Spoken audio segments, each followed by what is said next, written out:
हिंदी का पूरा 2024 का पेपर आपके सामने आ चुका है। हूबहू ऐसा पेपर आने वाला है, आप देख सकते हो।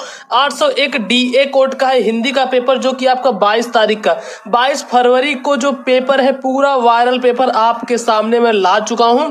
देखो यहाँ पे जितने भी क्वेश्चन है, सारे क्वेश्चन मैं आपको इसी वीडियो में बताने वाला हूँ। पूरा आप पेपर देख लो, सेम टू सेम ऐसे आपको पढ़कर जाना है। देखो समय आपके सामने क्या है, 3 घंटे 15 मिनट का आपको समय मिल रहा है। पूर्णांक 70 नंबर का पूर्णांक है दोस्तों। बिल्कुल ऐसा ही पेपर आएगा आपकी बोर्ड परीक्षा में। यहाँ पे देखो क्या है, सभी प्रश्नों के उत्तर अनिवार्य है, सभी प्रश्नों के उत्तर अनिवार्य है, सारे प्रश्नों को करने अनिवार्य है। पहला नंबर क्या है, प्रश्न पत्र 2 खंडों में विभाजित है। कितने खंडों में? 2 खंडों में विभाजित है। कौन कौन सा खंड? खंड आ और खंड बा।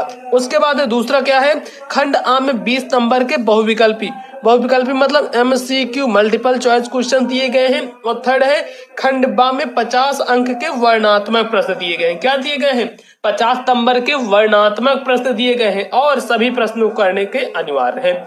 चलो यहां से देखते हैं, खंड आ से शुरू करते हैं। खंड आ आपका आएगा बहुविकल्पी प्रश्न। पूरा देख लो, 100% ऐसे ही आने वाला है पेपर, ठीक है ना। और एक चीज बताओ दोस्तों, इस वीडियो को आप लोग जरूर से लाइक कर दो। अगर इस वीडियो पर लाइक टारगेट 500 लाइक कंप्लीट हो जाता है तो इसका पूरा सॉल्यूशन मैं आपके लिए लेकर आऊंगा। इस वीडियो पर आप लोग 500 लाइक जरूर से कंप्लीट कर दो, पूरा सॉल्यूशन इसी चैनल पर आएगा। देखो खंड आ में बहुविकल्पी प्रश्न, जैसे क्या पूछा है, पहला क्वेश्चन क्या है, आचार्य रामचंद्र शुक्ल किस युग के लेखक है? आचार्य रामचंद्र शुक्ल किस युग के लेखक है? तो ये कौन से युग के हैं? शुक्ल युग, द्विवेदी युग, शुक्लोत्तर युग, भारतेंदु युग, शुक्ल युग के लेखक है। उसके बाद दोस्तों देखो क्या चीजें कह रहा है, हर चीज मैं आपको बताते चल रहा हूँ, बिल्कुल अच्छे से देखते। तो जैसे देखो गबन कौन सी विधा है? गबन एक उपन्यास है, तो यहाँ पे देख लो।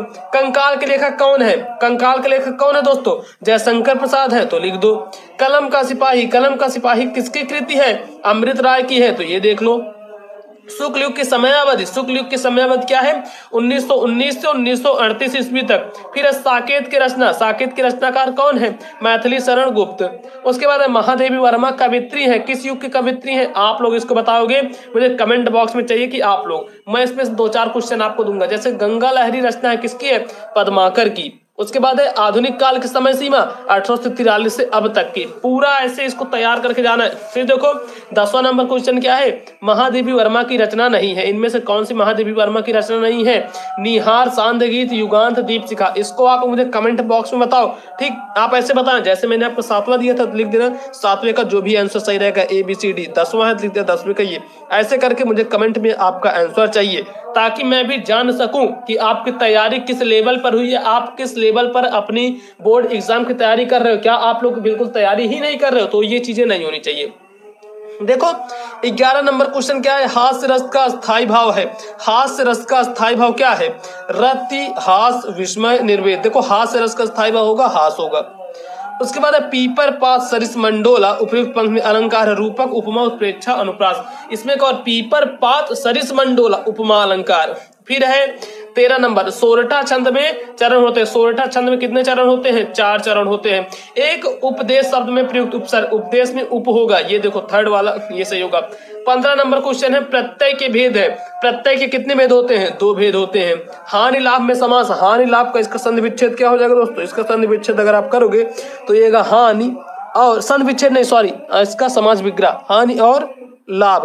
अब मैंने बताया जिसका भी समास विग्रह करने में अगर और आ रहा है तो ये क्या होता है? हमेशा द्वंद्व समास होता है। लेकिन यार इसमें द्वंद्व लिखा नहीं, इंद्र की जगह पे यहाँ पे होगा द्वंद्व, ठीक है। तो ये द्वंद्व समास सही हो जाएगा। अब इसके बाद देखते हैं आगे क्या हमारा ये है। आगे 17 नंबर क्वेश्चन। 17 नंबर क्वेश्चन क्या है? मछली का पर्यायवाची है। दोस्तों देखो मछली का पर्यायवाची क्या होगा? मछली का पर्यायवाची मीन।